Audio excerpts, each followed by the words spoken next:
Hi hello ನಮಸ್ಕಾರ. ನಿಮಗೆಲ್ಲರಿಗೂ ಸ್ವಾಗತ ಆಶಾ ಅಡುಗೆ ಮನೆಗೆ. ಕೇವಲ ಎರಡು ಆಲೂಗಡ್ಡೆ ಇದ್ದರೆ ಸಾಕು. ಈ ಉಪವಾಸದ ಸ್ನ್ಯಾಕ್ಸ್ನ ನೀವು ಮನೆಯಲ್ಲಿ ತುಂಬ ಈಸಿಯಾಗಿ ಮಾಡ್ಬೋದು. ತುಂಬಾ ಟೇಸ್ಟಿಯಾಗಿ ರೆಡಿ ಆಗುತ್ತೆ. ಇದಕ್ಕೆ ಆಲೂ ಚೂಡ ಕೂಡ ಅಂತಾರೆ. ಇದನ್ನು ಮಾಡಲಿಕ್ಕೆ ನೋಡಿ, ನಾನು 2 ಆಲೂಗಡ್ಡೆನ ತೆಗೆದುಕೊಂಡಿದ್ದೇನೆ. ಇದನ್ನು ಬೇಯಿಸುವುದು ಬೇಡ, ಕುದಿಸುವುದು ಬೇಡ, ಅಥವಾ ಒಣಗಿಸುವುದು ಕೂಡ ಬೇಡ. ಇನ್ಸ್ಟೆಂಟಾಗಿ ಇದನ್ನು ಕೇವಲ 10 ರಿಂದ 15 ನಿಮಿಷದಲ್ಲಿ ಮಾಡೋಣ. ಇದನ್ನು ಮಾಡಲಿಕ್ಕೆ 2 ಆಲೂಗಡ್ಡೆನ ತೆಗೆದುಕೊಂಡು ಇದರ ಮೇಲಿನ ಸಪ್ಪೆನ ತೆಗೆದುಕೊಳ್ಬೇಕು. ಅದರ ನಂತರ ನೋಡಿ, ಇದನ್ನು ಚೆನ್ನಾಗಿ ಒಂದು ಸರ್ತಿ ವಾಶ್ ಮಾಡಿದ ನಂತರ ಈ ರೀತಿಯಾಗಿ ತೆಳ್ಳಗೆ ನಾವು ಇದನ್ನು ಕಟ್ ಮಾಡ್ತಾ ಹೋಗಬೇಕಾಗುತ್ತೆ. ಈ ಪ್ರತಿಯೊಂದು ಲೇಯರ್ಸ್ ತುಂಬಾ ತೆಳ್ಳಗೆ ಕಟ್ ಮಾಡಬೇಕಾಗುತ್ತೆ. ಈ ಪ್ರತಿಯೊಂದು ಲೇಯರ್ ಎಷ್ಟು ತೆಳ್ಳಗೆ, ಎಷ್ಟು ತಿಳಿವಾಗಿ ಕಟ್ ಮಾಡ್ತಿರಲ್ವ, ಅಷ್ಟು ಚೆನ್ನಾಗಿ ಕ್ರಿಸ್ಪಿಯಾಗಿ ಈ ಚೂಡ ಕೂಡ ರೆಡಿ ಆಗುತ್ತೆ. ಅಂದರೆ ಈ ಸ್ನ್ಯಾಕ್ಸ್ ಕೂಡ ರೆಡಿ ಆಗುತ್ತೆ. ಈ ರೀತಿಯಾಗಿ ನಾನು 2 ಆಲೂಗಡ್ಡೆನ ಈ ರೀತಿಯಾಗಿ ತಿಳಿವಾಗಿ ಕಟ್ ಮಾಡಿದ್ದೇನೆ. ಅದರ ನಂತರ ನೋಡಿ, ಈ ಪ್ರತಿಯೊಂದು ಲೇಯರ್ನಲ್ಲಿ ಒಂದರ ಮೇಲೆ ಒಂದು ಇಟ್ಕೊಂಡು ಇದನ್ನು ಉದ್ದಕ್ಕೆ ತುಂಬ ತಿಳುವಾಗಿ ಇದನ್ನು ಕಟ್ ಮಾಡಬೇಕಾಗುತ್ತೆ. ಈ ರೀತಿಯಾಗಿ ಉದ್ದಕ್ಕೆ ನಾನು ಇದನ್ನು ಚೆನ್ನಾಗಿ ಕಟ್ ಮಾಡ್ತಾ ಇದ್ದೇನೆ. ಈ ರೀತಿಯಾಗಿ ತೆಳ್ಳಗೆ ಎಲ್ಲ ಆಲೂಗಡ್ಡೆಗಳನ್ನು ನಾವು ಈ ರೀತಿಯಾಗಿ ಕಟ್ ಮಾಡ್ಕೋಬೇಕು. ಇದನ್ನು ಕಟ್ ಮಾಡುವಾಗ ನೋಡಿ, ನಾನು ಒಂದರ ಮೇಲೆ ಒಂದು ಲೇಯರ್ಗಳನ್ನು ಇಟ್ಟುಕೊಂಡು ಈ ರೀತಿಯಾಗಿ ತುಂಬ ತೆಳ್ಳಗೆ ತುಂಬ ಈಸಿಯಾಗಿ ಈ ರೀತಿಯಾಗಿ ಕಟ್ ಮಾಡ್ಕೋಬೋದು. ಈ ರೀತಿಯಾಗಿ ಕಟ್ ಮಾಡಿದ ನಂತರ ನೋಡಿ, ಇವು ಪ್ರತಿಯೊಂದು ಲೇಯರ್ಗಳನ್ನು ಈ ರೀತಿಯಾಗಿ ಬಿಡಿಸ್ಕೋಬೇಕು. ಅದರ ನಂತರ ಇದನ್ನು ಚೆನ್ನಾಗಿ ಒಂದು ಸರ್ತಿ ನೀರಲ್ಲಿ ಹಾಕಿ 1 ರಿಂದ 2 ಸರ್ತಿ ಇದರ ನೀರನ್ನು ತೆಗಿಬೇಕಾಗುತ್ತೆ. ಈ ರೀತಿಯಾಗಿ ಚೆನ್ನಾಗಿ ವಾಶ್ ಮಾಡೋದ್ರಿಂದ ಇದರಲ್ಲಿ ಈ ರೀತಿಯಾಗಿ ಬರುವಂಥ ಕೆಂಪು ನೀರು ಕೂಡ ಕಡಿಮೆ ಆಗಬೇಕು. ಅಲ್ಲಿವರೆಗೂ ಇದನ್ನು ವಾಶ್ ಮಾಡ್ಕೋಬೇಕು. ಅದರ ನಂತರ ನೋಡಿ, ಈ ರೀತಿಯಾಗಿ ಒಂದು ಚಾನಿಗೆಯಲ್ಲಿ ಇದನ್ನು ಹಾಕಿ ಇದರ ನೀರನ್ನ ಕಂಪ್ಲೀಟಾಗಿ ತೆಗೆದುಕೊಳ್ಬೇಕು. ನೀರು ಹೋದ ನಂತರ ನೋಡಿ, ಬಸಿದ ನಂತರ ನಾವು ಈ ರೀತಿಯಾಗಿ ಒಂದು ಕಾಟನ್ ಅರಿವೆ ಮೇಲೆ ಇದನ್ನು ತೆಳ್ಳಗೆ ಆರಲಿಕ್ಕೆ ಇಡಬೇಕಾಗುತ್ತೆ.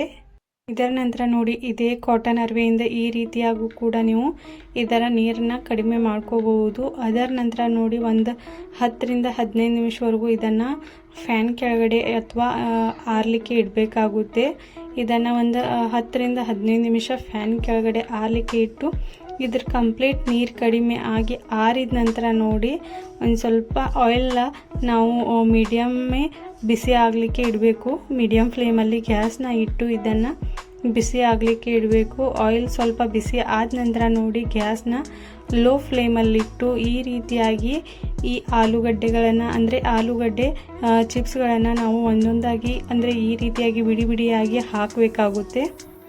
ಈ ರೀತಿಯಾಗಿ ಹಾಕಿ ನೋಡಿ, ಇದನ್ನು ಚೆನ್ನಾಗಿ ಫ್ರೈ ಮಾಡ್ಕೋಬೇಕು. ಇದನ್ನು ಫ್ರೈ ಮಾಡುವಾಗ ನೋಡಿ, ಈ ರೀತಿ 1 ರಿಂದ 3 ನಿಮಿಷ ನಾವು ಗ್ಯಾಸ್ನ ಲೋ ಫ್ಲೇಮಲ್ಲಿಟ್ಟು ಚೆನ್ನಾಗಿ ಫ್ರೈ ಮಾಡಿಕೊಂಡು, ಅದರ ನಂತರ ಮೀಡಿಯಮ್ ಟು ಲೋ ಫ್ಲೇಮಲ್ಲಿಟ್ಟು ಗ್ಯಾಸ್ನ ಮತ್ತು ಇದನ್ನು ಫ್ರೈ ಮಾಡಬೇಕಾಗುತ್ತೆ. ಈ ರೀತಿ ಉಳಿದಿರುವ ಎಲ್ಲ ಸ್ನ್ಯಾಕ್ಸ್ನ ನಾನು ಫ್ರೈ ಮಾಡಿದ್ದೇನೆ. ಅದರ ನಂತರ ನೋಡಿ, ಇದನ್ನು ಮತ್ತೊಮ್ಮೆ ಇದಕ್ಕೆ ಹಾಕಿ ನಾವು ಮತ್ತೆ 1 ರಿಂದ 2 ನಿಮಿಷವರೆಗೂ ಇದನ್ನು ಚೆನ್ನಾಗಿ ಫ್ರೈ ಮಾಡ್ಕೋಬೇಕು. ಇದು 2ನೇ ಸರ್ತಿ ಈ ರೀತಿಯಾಗಿ ಫ್ರೈ ಮಾಡ್ಕೋದ್ರಿಂದ ತುಂಬಾ ಕ್ರಿಸ್ಪಿಯಾಗಿ ರೆಡಿ ಆಗುತ್ತೆ. ಅದ್ರಗೋಸ್ಕರ ನೋಡಿ, ಇಲ್ಲಿ ನಾನು ಮತ್ತೊಮ್ಮೆ ಇದನ್ನು ಫ್ರೈ ಮಾಡ್ಕೋತಾ ಇದ್ದೇನೆ.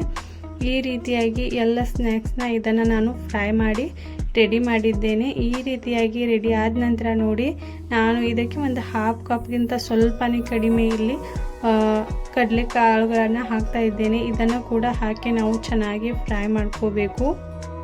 ಇದನ್ನು ಫ್ರೈ ಮಾಡುವಾಗ ಕೂಡ ನಾವು ಗ್ಯಾಸ್ನ ಮೀಡಿಯಮ್ ಫ್ಲೇಮಲ್ಲಿಟ್ಟು ಫ್ರೈ ಮಾಡೋದ್ರಿಂದ ತುಂಬಾ ಕ್ರಂಚಿಯಾಗಿ ರೆಡಿ ಆಗುತ್ತೆ.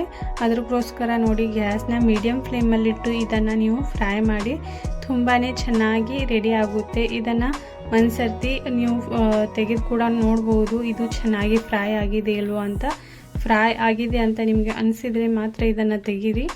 ಈ ರೀತಿಯಾಗಿ ನೋಡಿ, ನಾನು ಕಡಲೆಕಾಳುಗಳನ್ನು ಕೂಡ ಚೆನ್ನಾಗಿ ಫ್ರೈ ಮಾಡಿ ರೆಡಿ ಮಾಡಿದ್ದೇನೆ. ಅದರ ನಂತರ ನಾನು ಸ್ವಲ್ಪನೇ ಟೇಸ್ಟಿಗೋಸ್ಕರ ಹಸಿಮೆಣಸಿನ್ಕಾಯಿನ 1 ರಲ್ಲಿ 2 ಮಾಡಿ ಈ ರೀತಿಯಾಗಿ 1 ರಿಂದ 3 ಹಸಿಮೆಣಸಿನ್ಕಾಯಿನ ಕೂಡ ಇದರಲ್ಲಿ ಫ್ರೈ ಮಾಡ್ಕೋತಾ ಇದ್ದೇನೆ. ಅದರ ನಂತರ ನೋಡಿ, ಸ್ವಲ್ಪನೇ ನಾನು 8 ರಿಂದ 10 ಕರಿಬೇವಿನ ತಪ್ಪಲ ಕೂಡ ಇದಕ್ಕೆ ಹಾಕ್ತಾ ಇದ್ದೇನೆ. ಇದನ್ನು ಕೂಡ ಹಾಕಿ ಈ ಎಲ್ಲವನ್ನು ನಾವು ಕ್ರಂಚಿ ಆಗುವವರೆಗೂ ಇದನ್ನು ಫ್ರೈ ಮಾಡ್ಕೋಬೇಕಾಗುತ್ತೆ.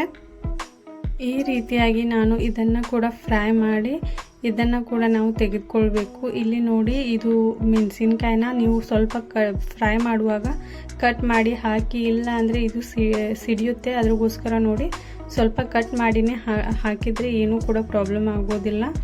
ಅದರ ನಂತರ ನೋಡಿ, ಫ್ರೈ ಮಾಡಿರುವ ಆಲೂಗಡ್ಡೆಯಲ್ಲಿ ಕಡಲೆ ಬೀಜ, ಅದರ ನಂತರ ಕರಿಬೇವು, ಮೆಣಸಿನ್ಕಾಯಿನ ಹಾಕಿ ಅದಕ್ಕೆ ರುಚಿಗೆ ತಕ್ಕಷ್ಟು ನಾವು ಇಲ್ಲಿ ಉಪ್ಪನ್ನು ಹಾಕಬೇಕು. ನೀವು ಉಪವಾಸಕ್ಕೆ ಯೂಸ್ ಮಾಡ್ತಾ ಇದ್ದರೆ ಇಲ್ಲಿ ಉಪವಾಸದ ಉಪ್ಪನ್ನು ಕೂಡ ಯೂಸ್ ಮಾಡಬಹುದು. ಈ ಎಲ್ಲವನ್ನು ಹಾಕಿ ನಾವು ಚೆನ್ನಾಗಿ ಮಿಕ್ಸ್ ಮಾಡ್ಕೊಳ್ಳೋಣ.